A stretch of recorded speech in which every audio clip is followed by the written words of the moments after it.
Monsieur le Président de l'Assemblée nationale, Mesdames et Messieurs les membres du bureau de l'Assemblée nationale, Président de commission et Président de groupe parlementaire, Mesdames et Messieurs les députés. Pour une 10e et dernière fois, j'ai l'honneur de vous présenter en votre qualité de représentant légitime du peuple béninois et délégataire de sa souveraineté en matière législative, mon appréciation de l'état de notre nation. 65 ans après notre accession à la souveraineté internationale, la nation béninoise, issue du regroupement des royaumes qui constituait jadis notre actuel territoire, s'est solidement constituée et son unité s'est renforcée. La communauté nationale vit en bonne harmonie et aucune tension ethnique, religieuse ou sociale ne s'observe au point de constituer un risque pour la paix et la cohésion interne.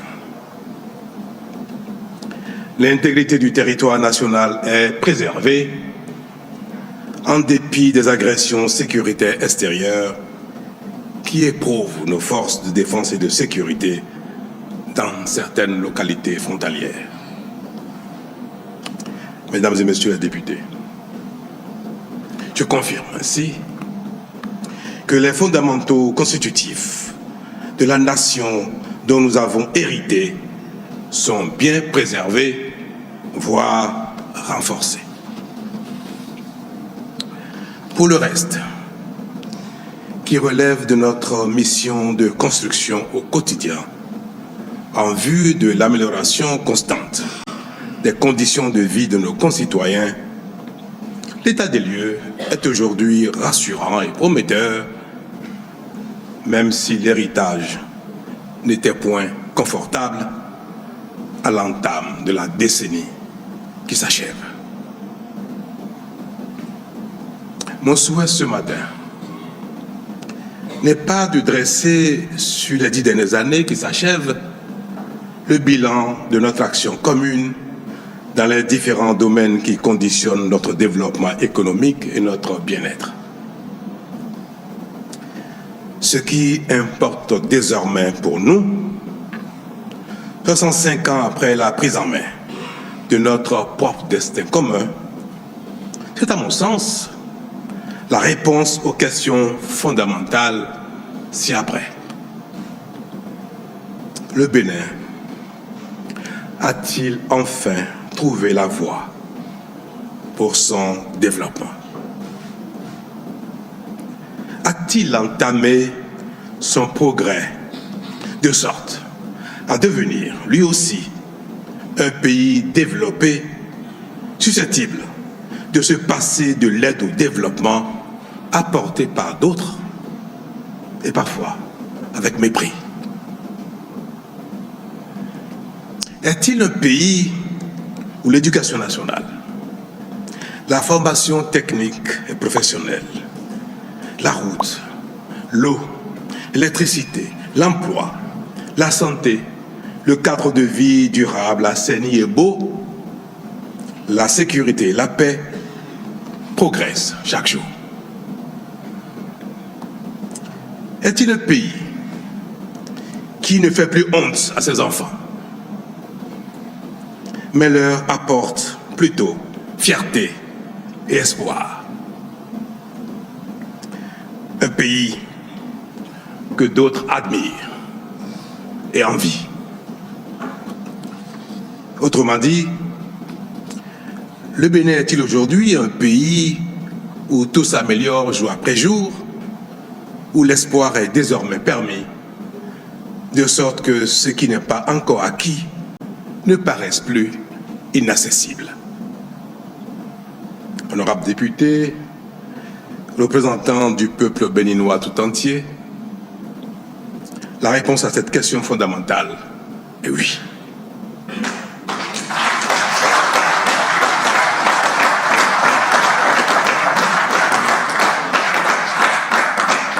En effet, depuis bientôt 10 ans, le Bénin a entamé sa mutation et les signes de notre progrès sont visibles par tous.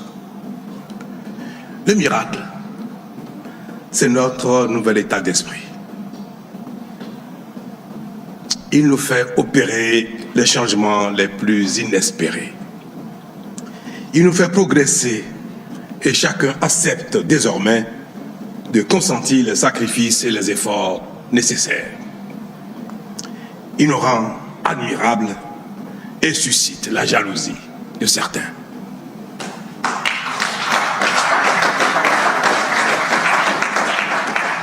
Ce nouvel état d'esprit est le résultat du courage dont a fait preuve l'ensemble des responsables politiques en charge de notre commun destin depuis bientôt 10 ans. Par ce courage, des réformes pertinentes jadis inespérées ont été opérées dans tous les domaines et ont été peu à peu appropriées par chacun pour devenir le fer de lance de nos prouesses. Dans le domaine politique en particulier, nous pensions, à la sortie de la conférence nationale, que la proclamation de l'état de droit, de la démocratie et de l'économie libérale suffirait pour faire de chaque acteur politique un responsable vertueux et un dirigeant compétent de bonne foi.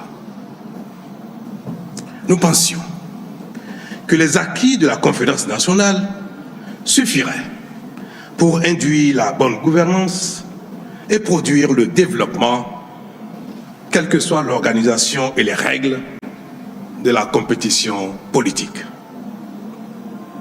Hélas, non. Bien que chacun ait constaté cette terrible réalité et souhaité haut et fort la revue du système politique partisan, la définition et la mise en œuvre d'une réforme politique sérieuse n'ont pas été aisées et continuent de nous éprouver. Aujourd'hui encore, il persiste en notre sein une certaine divergence sur les profondeurs qu'il reste à atteindre en cette matière pour mettre le Bénin définitivement à l'abri de nos travers, nous les acteurs politiques. Honorables députés, ma conviction est que un effort qui s'avère nécessaire, mais qui est à moitié consenti, est vain. C'est pour cela que nous avons raison d'aller au bout de la réforme, de la refonte de notre modèle politique pour l'adapter à nos réalités en vue d'asseoir durablement notre développement engagé.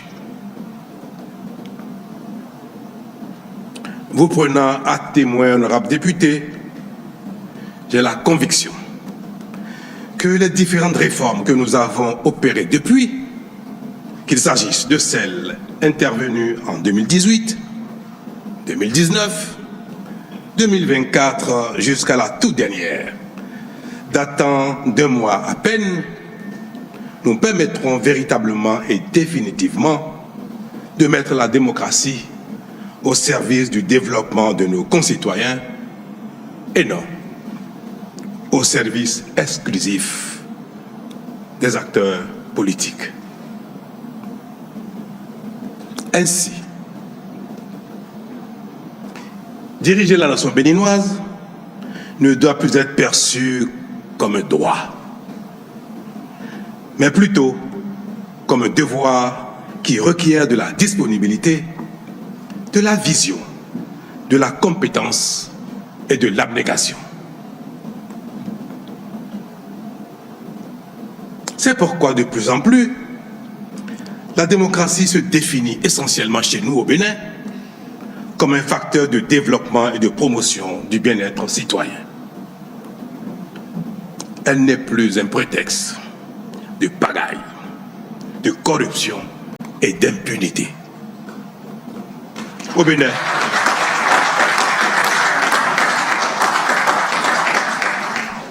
Bénin, désormais, il ne suffit plus d'être un harangueur de foule, un vendeur d'illusions proclamé acteur politique pour s'emparer de notre destin commun sans autre projet que celui d'en jouir tout seul avec ses partisans.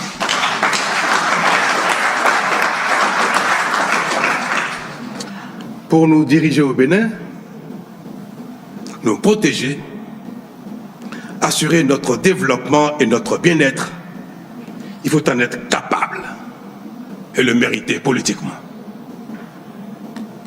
Être acteur politique ne confère plus aucun droit. Il n'astreint qu'à des devoirs et à l'humilité, voire à l'effacement et même au sacrifice de soi.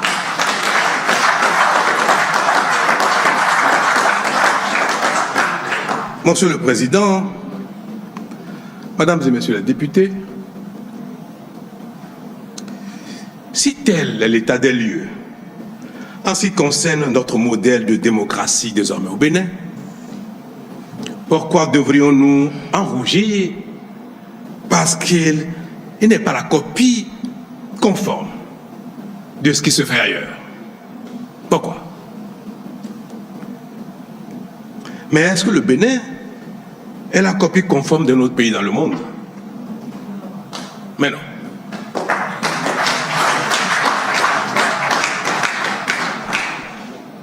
Nous sommes désormais une grande nation qui se construit jour après jour et notre modèle sociopolitique est en pleine mutation pour asseoir et renforcer notre dynamique de développement.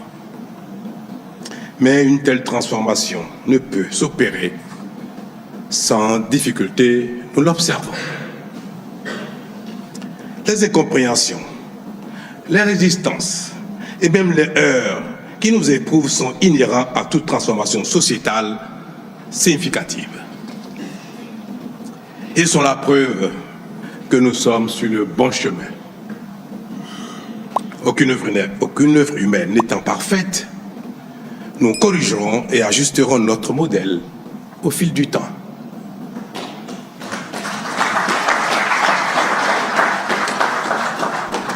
À cet effet, chaque génération devra apporter à la nation éternelle sa part d'innovation et de génie constructif, ainsi que son courage pour empêcher coûte que coûte les nostalgiques rétrogrades et les marginaux d'arrêter le progrès.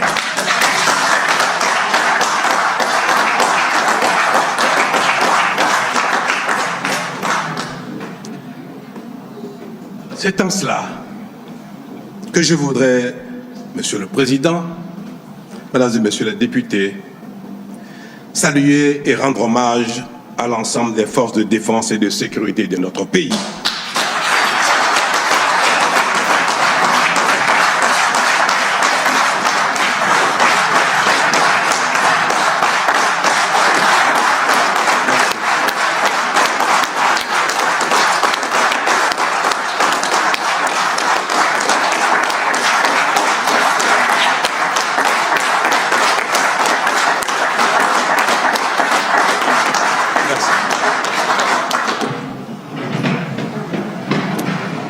Pour leur bravoure, leur loyauté à la République face à l'attaque perpétuée le dimanche 7 décembre 2025 contre la nation béninoise par des marginaux insensés, manipulés par quelques compatriotes en quête de privilèges perdus, ainsi que certaines autorités politiques et militaires étrangères. Je salue la mémoire de ceux d'entre nous qui ont perdu la vie et adresse à leurs familles et proches au nom du peuple béninois tout entier, nos sincères condoléances. Aussi, voudrais-je, en mon nom personnel et au nom de la nation tout entière, exprimer notre fierté et notre reconnaissance à l'égard de tous les corps d'armée, toutes les garnisons du territoire, tout le commandement militaire, la police républicaine et son commandement, qui tous, sans aucune défection, se sont mobilisés spontanément et immédiatement pour défendre la patrie, refusant de prêter main forte aux assaillants et se mettant à la disposition de l'État.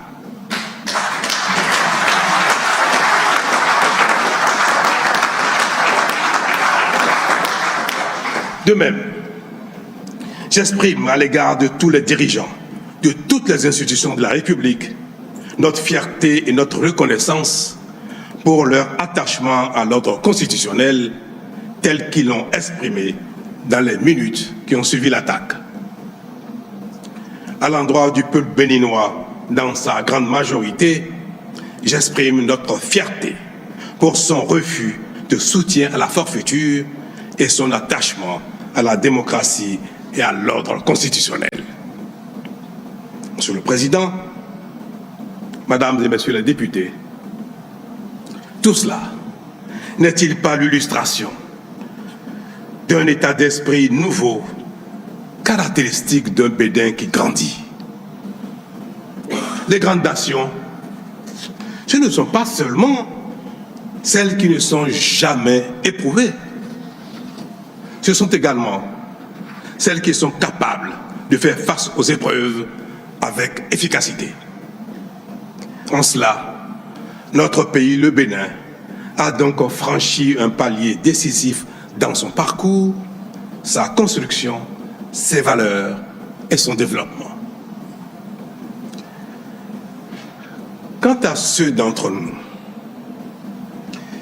qui restent désespérément accrochés à notre passé révolu ou qui peinent à s'arrimer à la dynamique en cours, je prie le ciel de leur accorder la clairvoyance, l'altruisme et l'humilité nécessaires à leur ralliement afin que leur frustration, justifiée ou non, cesse de nous diviser.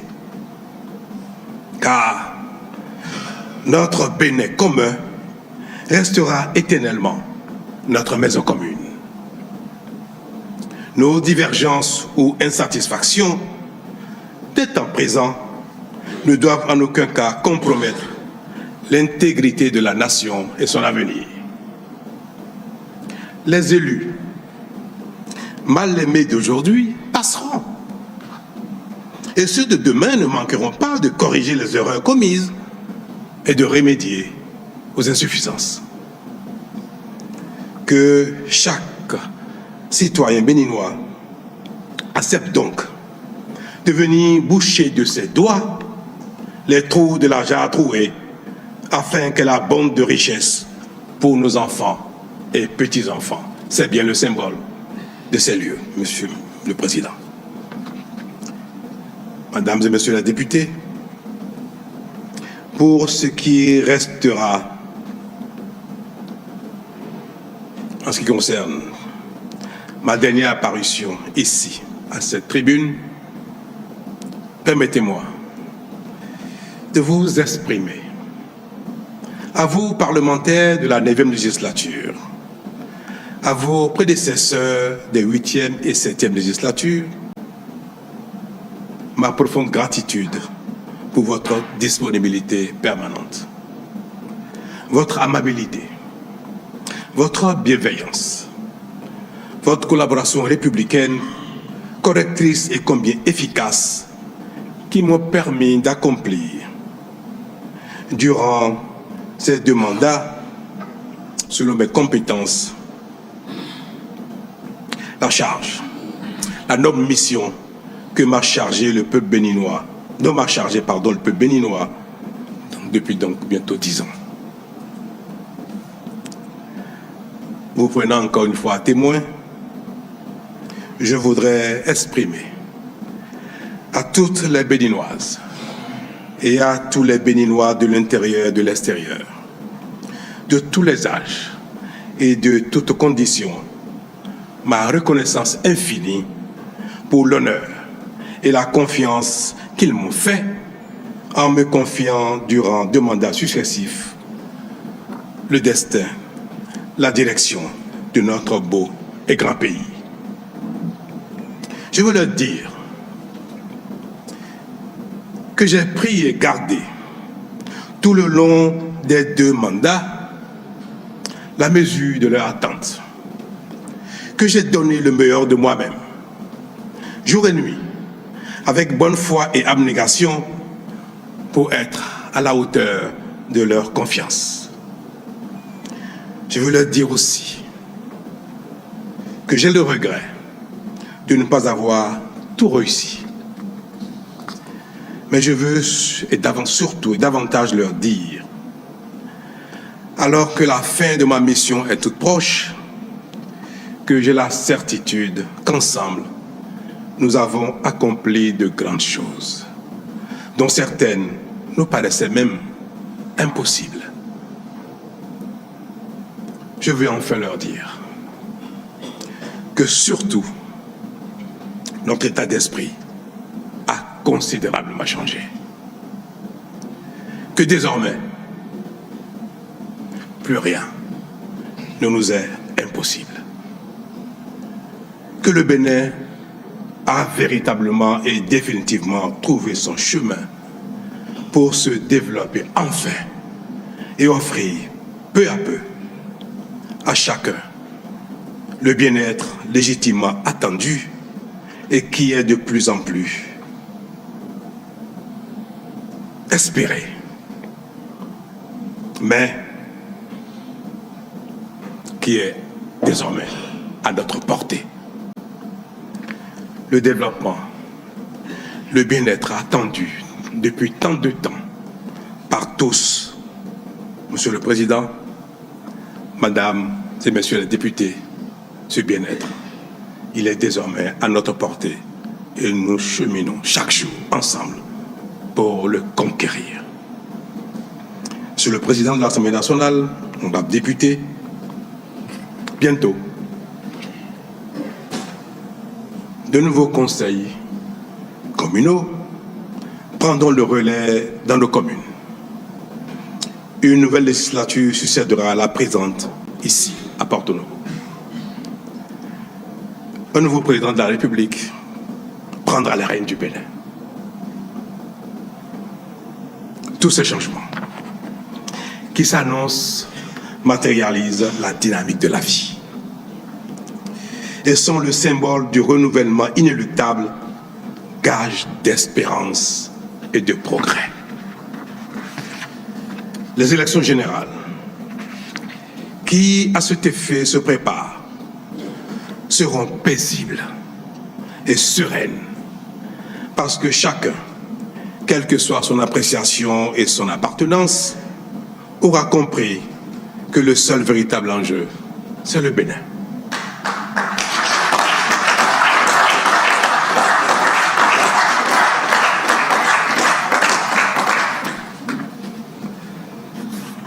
Mesdames et Messieurs les députés, représentants de la nation tout entière, par vous, à travers vous, vous prenez encore à témoin, je voudrais dire à tous, aux Béninois et Béninoises, de l'intérieur et de l'extérieur, que nous n'avons aucune raison de craindre l'avenir. Je veux leur dire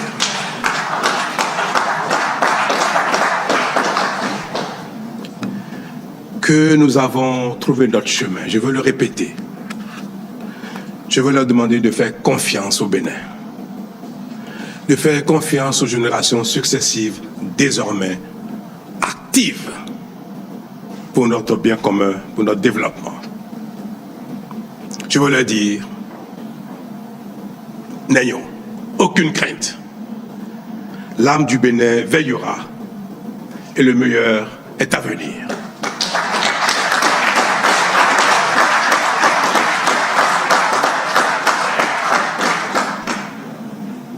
telles sont ma prière et mes vœux pour l'année 2026 qui s'achève, ou qui s'annonce plutôt, pardon, je vais trop vite, hein. 26 n'est pas encore arrivé. Je disais donc tantôt que telles sont ma prière et mon vœu pour l'année 2026 qui s'annonce pleine d'allégresse et de réussite pour le Bénin.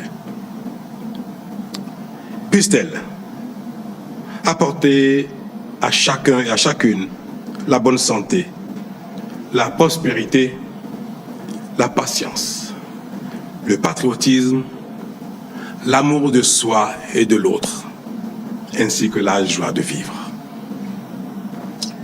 Mesdames et messieurs, vous aurez compris que l'émotion m'a étreint.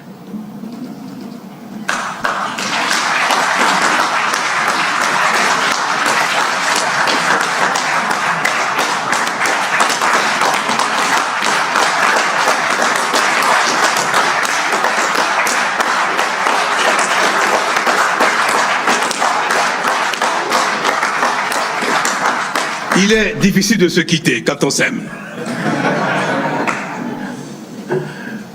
Mais la grandeur de l'âme, le devoir, l'amour requiert qu'il faut savoir se quitter, savoir se dire au revoir pour laisser la place à d'autres.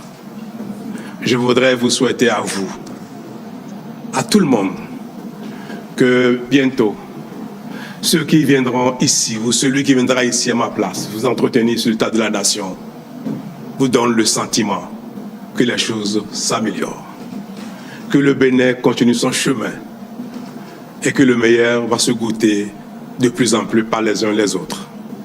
Je voudrais que dans les rues de Cotonou, chez moi, ou dans un café, dans un bar, ou chez des amis, en regardant le prochain faire son discours de l'état de la nation, je voudrais constater que dans tel ou tel domaine, les choses ont avancé, sont allées encore beaucoup plus loin que ce que nous avons fait ensemble.